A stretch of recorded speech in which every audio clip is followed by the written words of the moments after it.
हाँ जी स्टूडेंट्स, आज का हमारा टॉपिक है आइसोमेरिज्म। आइसोमेरिज्म क्या होते हैं? Two or more compound having the same molecular formula but different physical and chemical properties are called isomer. मतलब ऐसे दो या दो से ज्यादा कंपाउंड जिनका मॉलिक्यूलर फार्मूला तो सेम है पर उनकी फिजिकल और केमिकल प्रॉपर्टीज क्या अलग अलग है, तो ऐसे कंपाउंड्स को हम क्या बोलते हैं? Isomer. And the phenomena of existence of two or more compound possessing the same molecular formula पर different properties are is called isomer. और इस फिनोमिना को हम क्या बोलते हैं? आइसोमेरिज्म। तो हमारे पास दो तरह के आइसोमेरिज्म है, structural isomer and stereo isomer.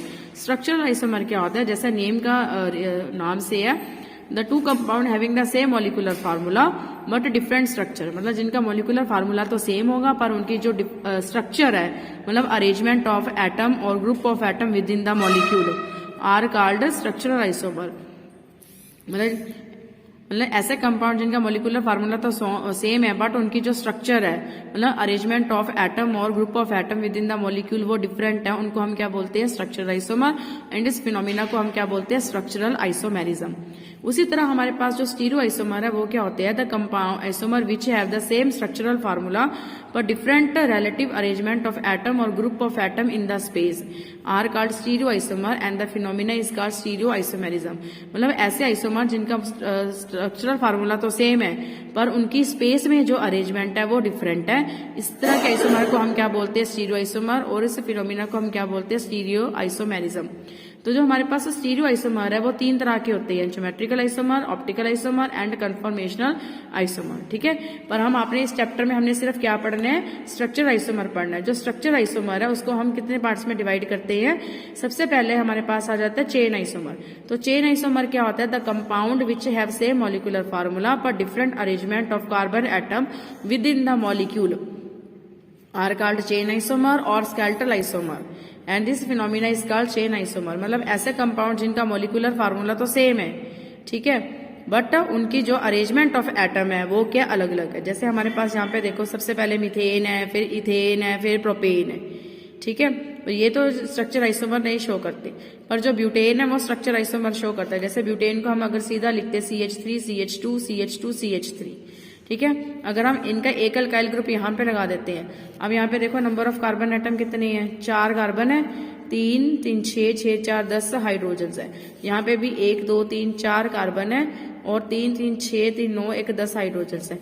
Same है फार्मूला, पर उनका जो ब्यूटेन है यहाँ पे मिथाइल प्रोपेन है, तो उनकी प्रॉपर्टीज क्या होगी? अलग अलग होगी। इस तरह के आइसोमर को हम क्या बोलते हैं? Chain isomer.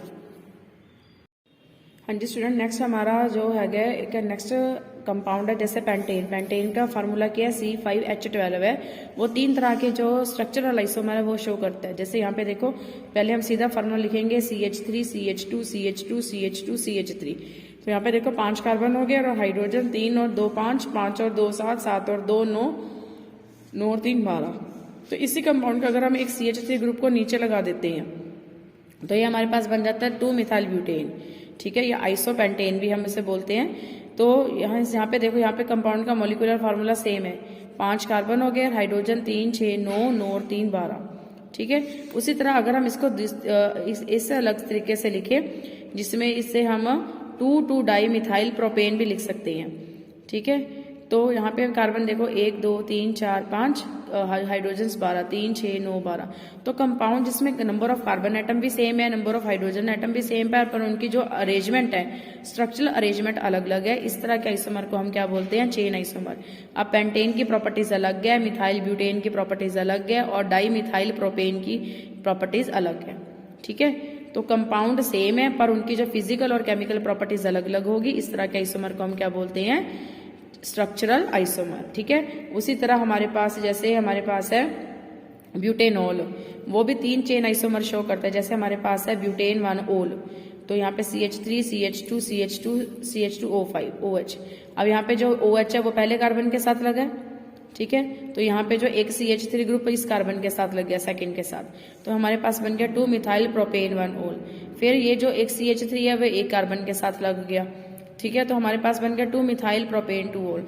अब देखो इनका मॉलिक्यूलर फार्मूला सेम है। यहाँ पे कितने कार्बन है? 4 कार्बन है, 9 हाइड्रोजन है, 3 2 5 2 7 7 2 9 एक OH ग्रुप। ठीक है, उसी तरह यहाँ पे भी 3 6 9 और एक OH ग्रुप। यहाँ पे भी 3, 6, 9 और एक OH group. Molecular formula same है, ठीक है, बट उनकी जो स्ट्रक्चर है वो अलग अलग है। स्ट्रक्चर अलग अलग होने की वजह से उनकी जो फिजिकल और केमिकल प्रॉपर्टीज है वो भी क्या हो जाती है, अलग अलग हो जाती है। यहाँ पे उसने फिजिकल प्रॉपर्टी शो करनी है ब्यूटेन की, ब्यूटेन 1 ओल की, यहाँ पे करनी है प्रोपेन की, यहाँ पे करनी है 2 मिथाइल प्रोपेन 1 ओल की, यहाँ पे करनी है 2 मिथाइल प्रोपेन 2 ओल की।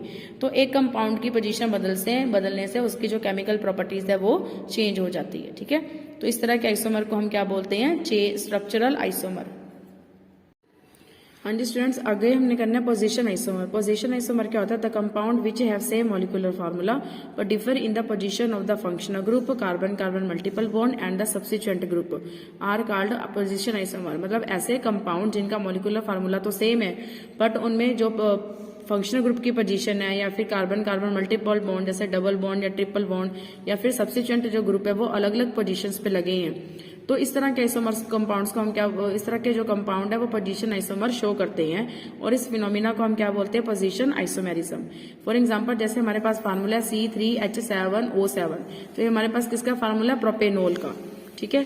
तो यहाँ पे हम लिखेंगे CH3 CH2 CH2OH, ये बन गया प्रोपेन 1 ओल। अगर हम इसी कंपाउंड को यहाँ पे जो OH ग्रुप है वो पहली पोजीशन पे लगा, फिर OH ग्रुप को अगर हम दूसरी पोजीशन पे लगा देते हैं तो यहाँ पे इसका जो नाम बदल गया, यहाँ पे बन गया प्रोपेन 2 ओल। अब प्रोपेन 1 ओल प्रोपेन 2 ओल की जो केमिकल प्रॉपर्टीज है वो अलग अलग होंगी, ठीक है। देखो मॉलिक्यूलर फार्मूला सेम है पर पोजीशन ऑफ फंक्शनल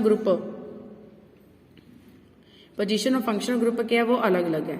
इस तरह के आइसोमर को हम क्या बोलते हैं, पोजीशन आइसोमर। उसी तरह हमारे पास अगला कंपाउंड है जैसे C4H8 मतलब ब्यूटाइल, तो यहाँ पे जो डबल बॉन्ड है कार्बन 1 और कार्बन 2 के बीच में ही है, ठीक है। फिर अगर हम यहाँ से पोजीशन बदल देते हैं, अब ये जो डबल बॉन्ड है वो कार्बन 2 के बीच में, यहाँ से अगर नेमिंग शुरू करें 1 2 3 4 तो ये 1 के बीच में है, तो यहाँ से नेमिंग शुरू करें 1 2 3 4 तो ये 2 बीच में। इनका मॉलिक्यूलर फार्मूला तो सेम है पर position of double bond change होने की वजह से इनकी जो केमिकल प्रॉपर्टीज है वो क्या हो जाती है, चेंज हो जाती है, ठीक है। उसी तरह हमारे पास जो कंपाउंड है जैसे अब अगर हम चीज एरोमेटिक में ले, एरोमेटिक कंपाउंड में लेके अगर हमारे पास दोनों सेम पोजीशन सेम कंपाउंड पे लगे तो इसे हम बोलते हैं ऑर्थो। अगर यहाँ पहले और तीसरे पोजीशन पे लगे इसे हम बोलते हैं मेटा। अगर पहली और चौथी पोजीशन पे लगे इसे बोलते हैं पैरा। मतलब ये 1 2 है, ये 1 3 है और ये 1 4 है। तो कंपाउंड का मॉलिक्यूलर फार्मूला तो सेम है पर जो सब्स्टिट्यूएंट ग्रुप है उनकी पोजीशन अलग अलग होने की वजह से इन सभी की जो केमिकल प्रॉपर्टीज है वो भी क्या हो जाती है, अलग अलग हो जाती है। तो इस तरह के कंपाउंड जिनका मॉलिक्यूलर फार्मूला तो सेम है पर पोजीशन ऑफ सब्स्टिट्यूएंट अलग अलग होने की वजह से उनकी केमिकल या फिजिकल प्रॉपर्टी चेंज होती है, तो इसको हम क्या बोलते हैं, पोजिशनल आइसोमेरिज्म।